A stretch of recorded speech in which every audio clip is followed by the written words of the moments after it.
ತುಂಬಿದ ರಸ್ತೆಯ ಒಂದು ಸಣ್ಣ ಗ್ರಾಮವಿತ್ತು. ಹೆಸರು ಶಿವಪುರ.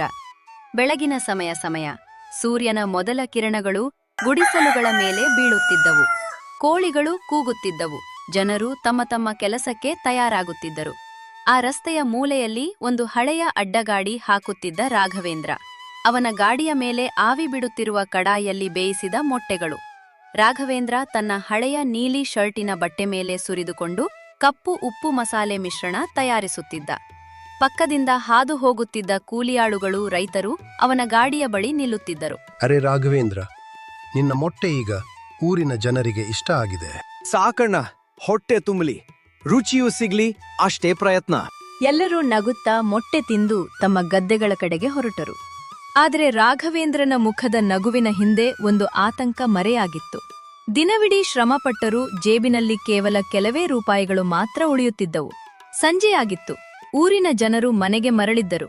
ರಾಘವೇಂದ್ರ ಗಾಡಿ ಸಮೇತಿಸುತ್ತಿದ್ದ.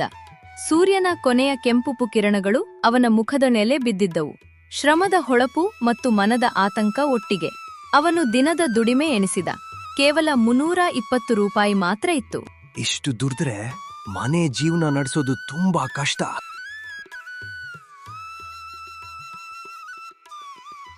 ಮನೆಗೆ ಬಂದು ಮಣ್ಣಿನ ಒಲೆಯ ಮೇಲೆ ಚಹಾ ಕಾಯಿಸಿದ. ಮೂಲೆಯಲ್ಲಿ ಕುಳಿತಿದ್ದ ಅವನ ತಂಗಿ ಪ್ರೀತಿ ಪುಸ್ತಕ ನೋಡುತ್ತಿದ್ದಳು. ಆದರೆ ಕಣ್ಣುಗಳಲ್ಲಿ ಆಶೆಗಿಂತ ಚಿಂತೆಯೇ ಹೆಚ್ಚಿತ್ತು. ಅಣ್ಣ, ಶಾಲಾ ಫೀಸ್ ಯಾವಾಗ ಕೊಡ್ತೀಯಾ? ಮುಂದಿನ ಬಾರಿ ಖಂಡಿತ ಕೊಡ್ತೀನಿ. ಅವನಿಗೆ ಗೊತ್ತಿತ್ತು ಆ ಮುಂದಿನ ಬಾರಿ ಯಾವಾಗ ಬರುತ್ತದೆಂದು. ಚಹಾ ಕುಡಿಯುತ್ತಾ ಯೋಚಿಸತೊಡಗಿದ. ದಿನವಿಡೀ ಶ್ರಮಿಸುತ್ತೇನೆ, ಆದರೂ ಏನೂ ಉಳಿಯುತ್ತಿಲ್ಲ. ಹೊರಗೆ ಯಾರೋ ಕಾಲಡಿ ಶಬ್ದ ಕೇಳಿತು. ಬಾಗಿಲಲ್ಲಿ ನಿಂತಿದ್ದವರು ಊರಿನ ಹಿರಿಯ ಲಕ್ಷ್ಮಮ್ಮ. ಎಲ್ಲರೂ ಅವರನ್ನು ಅಜ್ಜಿ ಎಂದೇ ಕರೆಯುತ್ತಿದ್ದರು. ಕಣ್ಣುಗಳಲ್ಲಿ ವಯಸ್ಸಿನ ಅನುಭವ, ಮುಖದಲ್ಲಿ ಕರುಣೆ. ಅರೆ ಮಗ ರಾಘವೇಂದ್ರ, ಇನ್ನೂ ನಿದ್ದೆ ಮಾಡಿಲ್ವೇ? ಹೌದಜ್ಜಿ, ಸ್ವಲ್ಪ ಲೆಕ್ಕ ನೋಡ್ತಾ ಇದ್ದೆ. ನೀನು ಯಾವಾಗಲೂ ಬೇಯಿಸಿದ ಮೊಟ್ಟೆ ಮಾತ್ರ ಮಾರ್ತೀಯಾ? ಯಾಕೆ, ಏನಾದರೂ ಹೊಸದು ಯೋಚಿಸುವುದಿಲ್ಲ? ಏನ್ ಮಾಡ್ಲಜ್ಜಿ, ಗೊತ್ತಿರೋದಷ್ಟೇ ಮಾಡ್ತೀನಿ. ಅದೇ, ಮೊಟ್ಟೆಯನ್ನು ರಸ ಮಾಡು, ಸ್ವಲ್ಪ ಮಸಾಲೆ ಹಾಕು, ಜೊತೆಗೆ ರೊಟ್ಟಿ ಇಟ್ಟುಕೋ. ಜನರು ಹೊಟ್ಟೆ ತುಂಬಾ ತಿನ್ನುತ್ತಾರೆ, ನಿನಗೆ 2ರಷ್ಟು ಲಾಭ. ಅಜ್ಜಿ, ನೀವು ತಮಾಷೆ ಮಾಡ್ತಾ ಇದ್ದೀರಿ. ತಮಾಷೆ ಅಲ್ಲ ಮಗ, ಹೊಸ ಯೋಚನೆ ಹೇಳ್ತಾ ಇದ್ದೇನೆ. ಅಜ್ಜಿ ಹೋದ್ರು. ಆದ್ರೆ ಅವರ ಮಾತು, ರಾಘವೇಂದ್ರನು ಈ ಮಾತನ್ನು ಯೋಚಿಸತೊಡಗಿದ. ಎಂದಿನಂತೆ ಮರುದಿನ ಬೆಳಿಗ್ಗೆ ದಾರಿಯ ಪಕ್ಕದಲ್ಲಿ ಗಾಡಿ ನಿಲ್ಲಿಸಿಕೊಂಡು ವ್ಯಾಪಾರ ಶುರು ಮಾಡಿದ. ರಾಘವೇಂದ್ರನ ಗಾಡಿ ಜನಗಳಿಂದ ತುಂಬಿ ಹೋಗಿತ್ತು.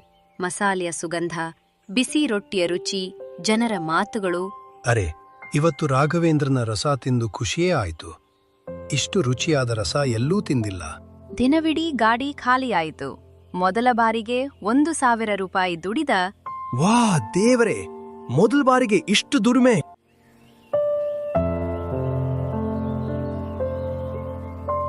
ಅಣ್ಣ, ಇವತ್ತು ಗಾಡಿ ಬೇಗ ಖಾಲಿಯಾಯ್ತು. ನಾಳೆ ಶಾಲಾ ಫೀಸ್ ಭರ್ತಿ ಮಾಡ್ತೀಯಾ? ಖಂಡಿತ ಭರ್ತಿ ಮಾಡ್ತೀನಿ. ನೀನ್ ಯಾವಾಗ್ಲೂ ನನ್ ಜೊತೆ ಹೀಗೆ ಇದ್ದೀಯಲ್ಲ. ಆಗ ಬಾಗಿಲಿಗೆ ಗಟ್ಟಿಯಾಗಿ ತಟ್ಟಿದ ಶಬ್ದ. ಬಾಗಿಲಲ್ಲಿ ನಿಂತಿದ್ದವ ಊರಿನ ಸಾಹುಕಾರ ಗಿರೀಶ ಚಂದ್. ಕಣ್ಣುಗಳಲ್ಲಿ ಕೋಪ ಇತ್ತು. ಓಯ್ ರಾಘವೇಂದ್ರ, ಗಾಡಿ ಹಾಕ್ಲಿ ನನ್ ಕೊಟ್ಟಿದ್ದ ಹಣ ನೆನ್ಪಿದೆಯಲ್ಲ? ಈಗ ವಾಪಸ್ ಕೊಡು, ಸಮಯ ಬಂತು. ಸಾಹುಕಾರರೇ, ಇನ್ನು 2 ದಿನ ಕಾಲಾವಕಾಶ ಕೊಡಿ. ಇವತ್ತು ಕೆಲ್ಸ ಚೆನ್ನಾಗ್ ನಡೀತು, ಆದ್ರೆ ಅಲ್ಲಿಗೆ ಎಲ್ಲ ಸರಿಯಾಗೋಯ್ತು. 2 ದಿನ? 2 ತಿಂಗಳಿಂದ ಇದೇ ಹೇಳ್ತಿದ್ಯಾ? ನಾಳೆ ಒಳಗೆ ಹಣ ಕೊಡದಿದ್ರೆ ಗಾಡಿನೂ ತಗೊಂಡ್ ಹೋಗ್ತೀನಿ. ನೀನ್ ಮತ್ತೆ ಬೀದಿಗೆ ಬಂದ್ ನಿಲ್ಬೇಕು. ರಾತ್ರಿ ನಿದ್ದೆ ಬರ್ಲಿಲ್ಲ. ಗಾಡಿ ಹೋದ್ರೆ ಎಲ್ಲಾ ಮುಗ್ದೀತೆ ಎಂದು ಭಯ. ಆದ್ರೆ ಮತ್ತೆ ತಾನೇ ತನ್ನನ್ನು ಧೈರ್ಯ ತುಂಬಿಕೊಂಡ. ಇಲ್ಲ, ಹೆದರ್ಬಾರ್ದು, ಇನ್ನೂ ದೊಡ್ಡದಾಗ್ ಮಾಡ್ಬೇಕು. ಅವನು ನಿರ್ಧರಿಸಿದ. ನಾಳೆಯಿಂದ ಊರಿನ ಹೊರಗಿನ ಮಂಡಿಯಲ್ಲಿ ಗಾಡಿ ಹಾಕುವುದು. ಅಲ್ಲಿ ಗಿರಾಕಿ ಮಂಡಿಯಲ್ಲಿ ಜಾಸ್ತಿ ಇರುತ್ತಾರೆ. ಬೆಳಗ್ಗೆ 5 ಗಂಟೆಗೆಲ್ಲ ಊರು ಇನ್ನೂ ನಿದ್ದೆಯಲ್ಲಿತ್ತು. ರಾಘವೇಂದ್ರ ಒಲೆ ಹಚ್ಚಿ ಕಡಾಯಲ್ಲಿ ಈರುಳ್ಳಿ, ಟೊಮಾಟೊ ಕೆಂಪಾಗಿಸುತ್ತಿದ್ದ. ಅಣ್ಣ, ಇವತ್ತು ಮಂಡಿಯಲ್ಲಿ ನಿನ್ಗೆ ಚೆನ್ನಾಗಿ ವ್ಯಾಪಾರ ಆಗ್ಲಿ ಅಣ್ಣ. ಹೌದು, ಇವತ್ತು ದೇವರ ದಯೆಯಿಂದ ವ್ಯಾಪಾರ ಚೆನ್ನಾಗಿ ಆಗಲಿ ಪ್ರೀತಿ. ರಾಘವೇಂದ್ರ ಒಂದು ಮೂಲೆ ಆಯ್ದುಕೊಂಡು ಗಾಡಿ ನಿಲ್ಲಿಸಿದ.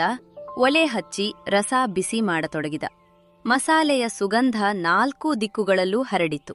ಅರೆ, ಇಲ್ಲಿ ಯಾರೋ ಹೋಟೆಲ್ ತೆರೆದಂಗಿದೆ. ಏನಿದೆ ಅಣ್ಣ? ಮೊಟ್ಟೆ ರಸ, 2 ರೊಟ್ಟಿ, 60 ರೂಪಾಯಿ ಅಣ್ಣ ಪ್ಲೇಟ್. ಒಂದ್ ಪ್ಲೇಟ್ ಕೊಡೋಣ, ಹಸಿವಿನಿಂದ ಪ್ರಾಣ ಹೋಗ್ತಾ ಇದೆ. ರಾಘವೇಂದ್ರ ಪ್ಲೇಟ್ ತುಂಬಿಸಿದ.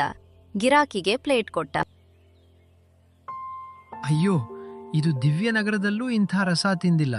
ಕೆಲವೇ ನಿಮಿಷಗಳಲ್ಲಿ ಜನರು ಗಾಡಿ ಹತ್ತಿರ ಜನಜಂಗುಳಿಯಿಂದ ತುಂಬಿ ಹೋಯಿತು. ಮಧ್ಯಾಹ್ನದೊಳಗೆ ಗಾಡಿ ಖಾಲಿಯಾಯಿತು.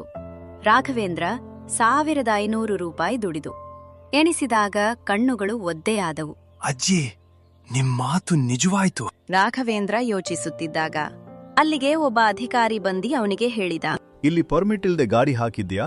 ವಾರಕ್ಕೆ 800 ರೂಪಾಯಿ ಬಾಡಿಗೆ. ಕೊಡದಿದ್ರೆ ಗಾಡಿ ಜಪ್ತಿ ಮಾಡ್ತೇನೆ. ರಾಘವೇಂದ್ರನ ಕೈ ನಡಗಿತು. ಜೇಬಿನಲ್ಲಿ 1500 ರೂಪಾಯಿ ಇತ್ತು. ಬಾಡಿಗೆ ಕೊಟ್ರೆ ಮನೆ ಖರ್ಚು, ವ್ಯಾಪಾರಕ್ಕೆ ಏನೂ ಉಳಿಯುತ್ತಿರ್ಲಿಲ್ಲ. ಸಾಹೇಬ್ರೆ, ಈಗಷ್ಟೇ ಹೊಸ್ದಾಗ್ ಶುರು ಮಾಡಿದ್ದಾನೆ.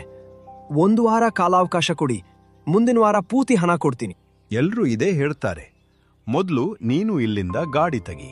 ಜನರ ಮುಂದೆ ಒಬ್ಬ ದೊಡ್ಡ ರೈತ ಮುಂದೆ ಬಂದ. ವೀರಪ್ಪ ಕಾಕ. ಪ್ರತಿದಿನ ಮಂಡಿಯಲ್ಲಿ ತರಕಾರಿ ಮಾರುತ್ತಿದ್ದ ರಾಘವೇಂದ್ರನ ರಸಾದ ದೊಡ್ಡ ಅಭಿಮಾನಿ. ಅರೆ, ನಾಚಿಕೆ ಇಲ್ಲವೇ? ಹುಡುಗ ದುಡಿದು ತಿನ್ನಲು ಬಿಡುವುದಿಲ್ಲ. ನೀನು ಗಾಡಿ ತಗೊಂಡು ಹೋಗುವ ಧಮಕಿ ಹಾಕ್ತೀಯಾ? ಕಾಕಾಜಿ, ನಿಯಮ ಎಲ್ಲರಿಗೂ ಒಂದೇ ಅಲ್ಲವೇ? ನಿಯಮ ನಮ್ಮಂತವರಿಗೆ. ಆದರೆ ಮಾನವೀಯತೆ ಎಲ್ಲಿ ಹೋಯಿತು? ಈ ಹುಡುಗ ಹಸಿವಿನಿಂದ ಇರಬಾರದೆಂದು ದುಡಿಯುತ್ತಿದ್ದಾನೆ. ನಿನ್ನಂಥವರು ಅವನ ಧೈರ್ಯ ಮುರಿಯಲು ಬಯಸುತ್ತಾರೆ. ಬಿಡಿ, ರಾಘವೇಂದ್ರನ ರಸ ಮಾರ್ಕೆಟಿನ ಜನರಿಗೆ ತುಂಬಾ ಇಷ್ಟವಾಗಿದೆ. ಸರಿ, 1 ವಾರ ಕಾಲಾವಕಾಶ ಕೊಡುತ್ತೇನೆ.